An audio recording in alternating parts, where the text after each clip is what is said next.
ছাত্রছাত্রীদের মধ্যে suicidal tendency যেন ইদানিংকালে অত্যন্ত বেড়ে গেছে।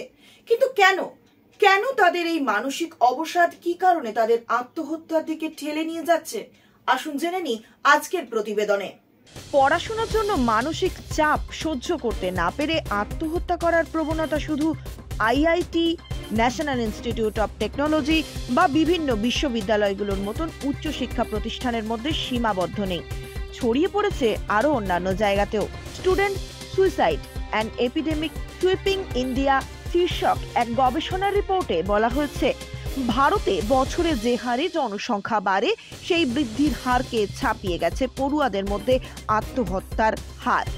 এমনকি সার্বিকভাবে বার্ষিক আত্মহত্যার হারকেও তা ছাপিয়ে যাচ্ছে, যেখানে সার্বিকভাবে আত্মহত্যার হার বাড়ছে বছরে 2% করে, সেখানে পড়ুয়াদের মধ্যে আত্মহত্যার প্রবণতার হার বাড়ছে বছরে 4% করে।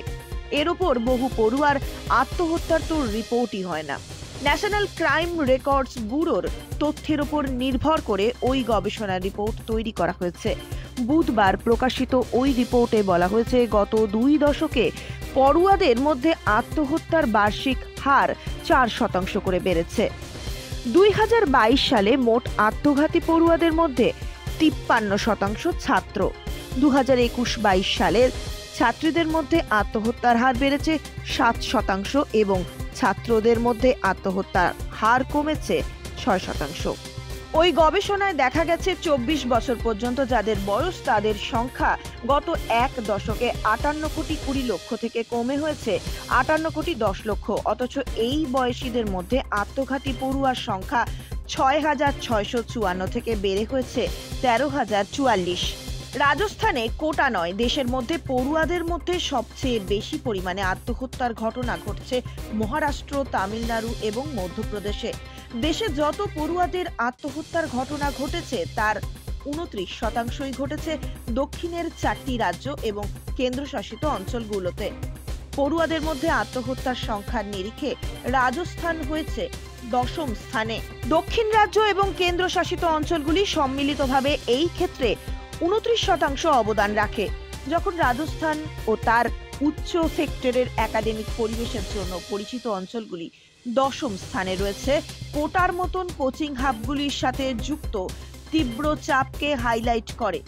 যদিও 2017 মানসিক স্বাস্থ্যসেবা আইন মানসিক রোগে আক্রান্ত ব্যক্তিদের জন্য আত্মহত্যার এই প্রচেষ্টাকে অপরাধমূলক বলে দাবি করে। অপরাধীকরণের উত্তরাধিকার রিপোর্টিং অনুশীলনকে প্রভাবিত করে চলেছে এবং রিপোর্টে বলা হয়েছে, লিঙ্গভেদ অনুসারে পুরুষ ছাত্রদের আত্মহত্যার সংখ্যা মহিলা ছাত্রীদের আত্মহত্যার সংখ্যার চেয়ে বেশি। গত 10 বছরে পুরুষ ছাত্রদের মধ্যে আত্মহত্যার হার 50% এবং মহিলা ছাত্রীদের আত্মহত্যার হার 61% রয়েছে। গত 5 বছরে মহিলা এবং পুরুষ উভয় শিক্ষার্থীরাই গড়ে বার্ষিক 5% করে মৃত্যুর হার বাড়িয়েছে।